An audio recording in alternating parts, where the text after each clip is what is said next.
through this worrying, infinitely dreary, lonely breath. He should write it soon, have risen earlier. But who was to know that it would appear so exhilaratingly today, so tantalizingly amidst these incalculable mental fatalities? Was poetry an antithesis to life? And life a petty, hounding tyrant? He wished he could note that down, a sharp thought that he should wait for the point hereafter to carry it with him, always, and note it down. But all that strain again, he quoted to himself. There it was again, that wheeling beam, that returning intoxication. All that strain again, unforeseen, the miracle renewed itself in fresher attitudes. Words fled his brain, and he was in a hot enchantment. It gave a curious fleetness to the body, and he pranced visibly in pent-up excitement. He was writing on.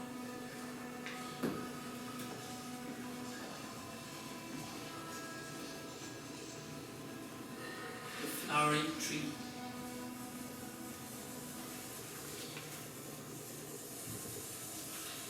the garden, family house, my soul,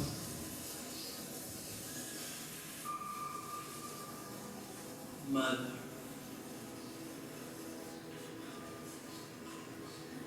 grandmother, stories, the snake in the hole,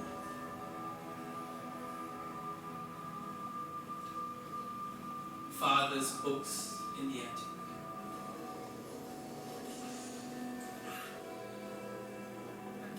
My sister,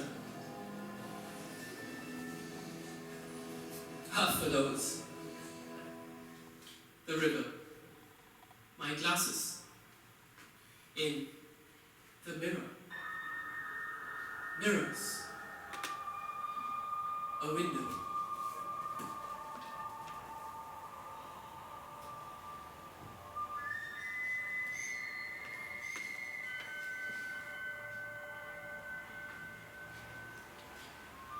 July 1959, somewhere on the Atlantic Ocean from Bombay to Europe to America.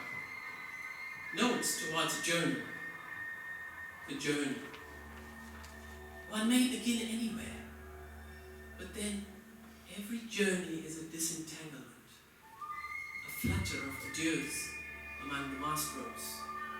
It dawns so differently in the Atlantic fog, and the sun cheats your tropic watches by setting behind the Seine at 9:30. Even the shape of bread changes. As one is disengaged from the family, the familiar, everything puts on that stranger look of a symbol. The journey itself, the seeds, self-exile, the salt estranging sea, the towboat, the guy ropes, the receding wharf with its belittled crowd, its motley of mothers and wives waiting for the emptiness, the sudden need for telescopes. But a ship is a floating island. Its self-sufficiency disturbs you. It has everything except the cemetery. There's always the sea. There's everything here. But everything is anonymous till one sees the faces in the crowd.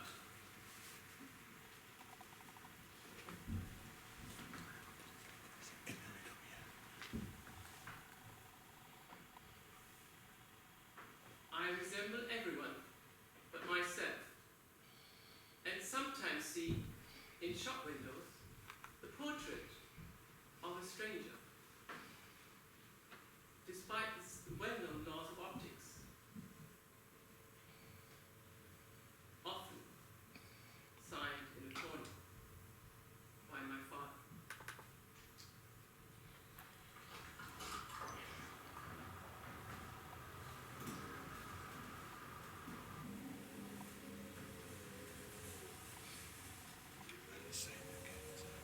Bennington, Vermont, USA, November 8, 1960. Snow. Cars laden with snow. The sky a reddish glow. The leafless branches trellised against it.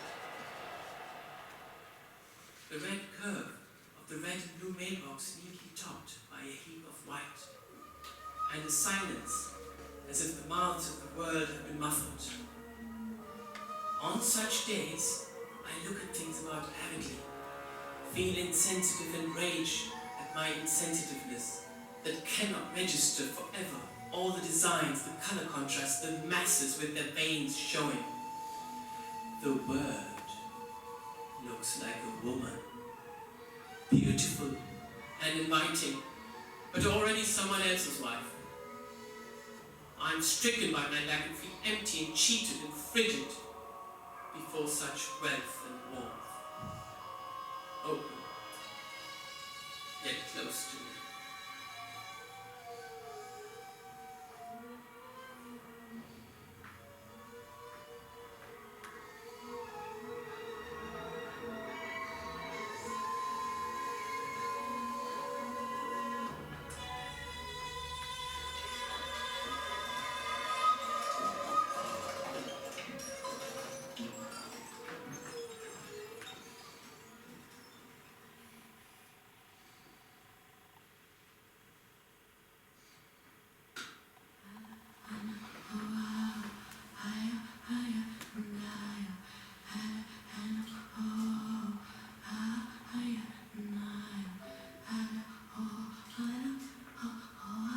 Still another view of grace.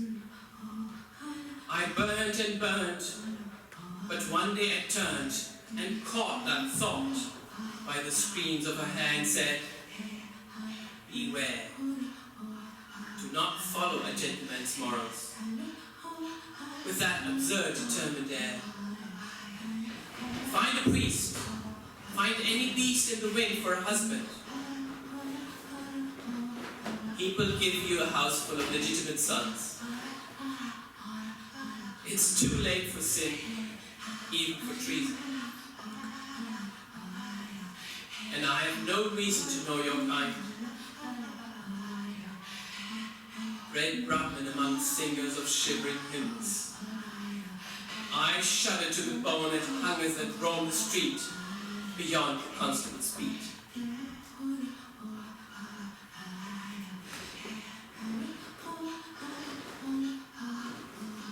But there she stood, upon that dusty road, on a nightly apron mind, and gave me that look. Commandments crumbled in my father's past. Her tumbled hair suddenly known as silk in my angry hand.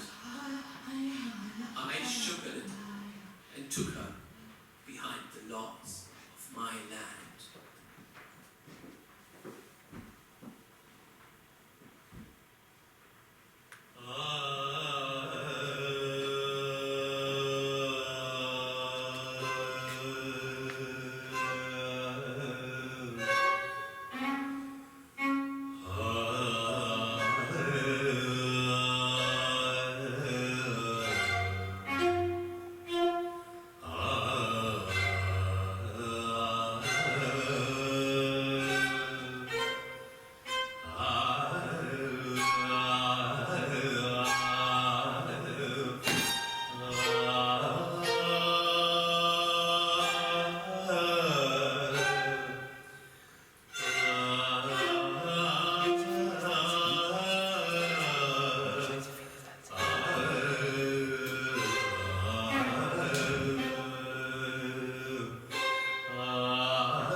Mescaline Notes. 28th August 1971, Madison, USA. The long journey that Huxley started ends or begins after 20 years in this third floor Madison apartment. August 28th, 1971, Saturday, 6 p.m.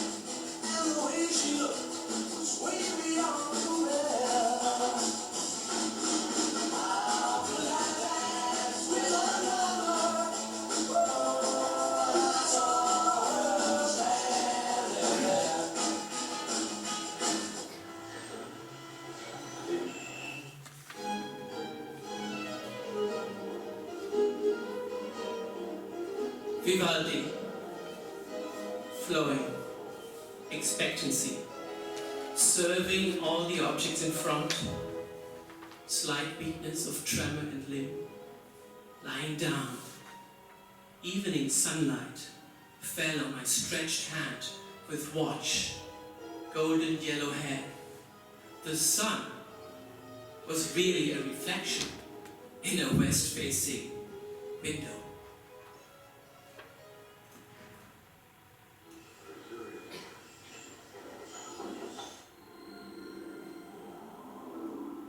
Now the Beatles, twigs of fear, but also color, humor, especially crescendos, color behind the eyes, dry chalk-like feeling in the throat, shiver in the calves. My handwriting isn't clear, getting less coordinated, as my forearm muscles are a quiver. A coursing of blood all over. Earlier on, I took account of all fearful objects. Tribal spears, the butterfish overhanging, but I'm not going to be afraid. I'm going to meditate. As I close my eyes, the after images glow in conventional psychedelic colors, weak yellow sunlight of evening, as in some after fever.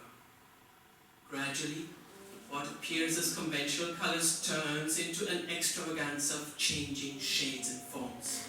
And I say to myself over and over, if each of these images as they turn over were real, whole lives, I would have many lives already. That's why I understand, though yet metaphorically, not one, not two, not three, or four, but through 84,000 vaginas have I come. I have come through unlikely worlds, gazelled, pleasure and pain. Whatever all previous lives, show me mercy this one day. Oh Lord, why thus justly?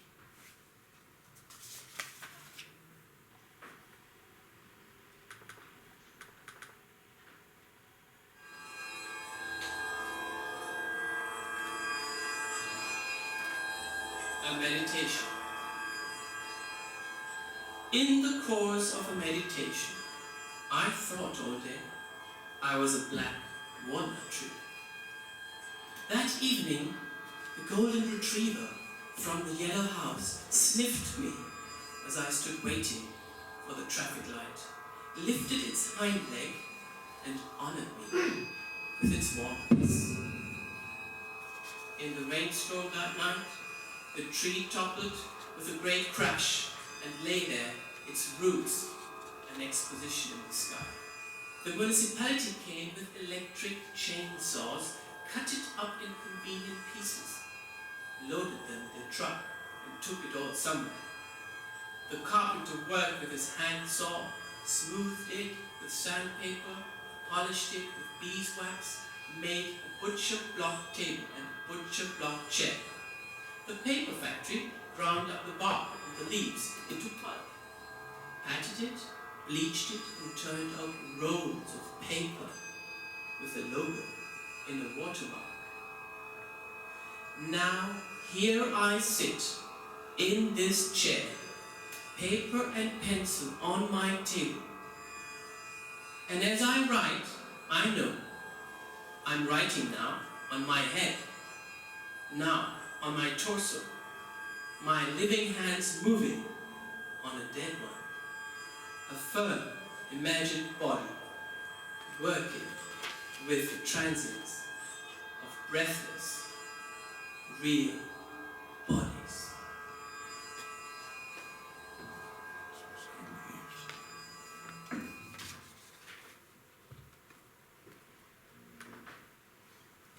Centuries ago they said, my legs are pillars, the body the shrine, the head a cupola of gold. Listen, O Lord of the meeting rivers, things standing shall fall, but the movie ever shall stay.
master of illusions. He came to me, a wizard with words, sneaked into my body, my breath, with bystanders looking on, but saying nothing.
Listen, my friend. I had a dream. I saw a mendicant seated on a tree. This beggar, with matted locks and pearly teeth, came and loved me, embracing me. I was afraid. I closed along with my eyes. Honest, I forgot myself.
Yeah.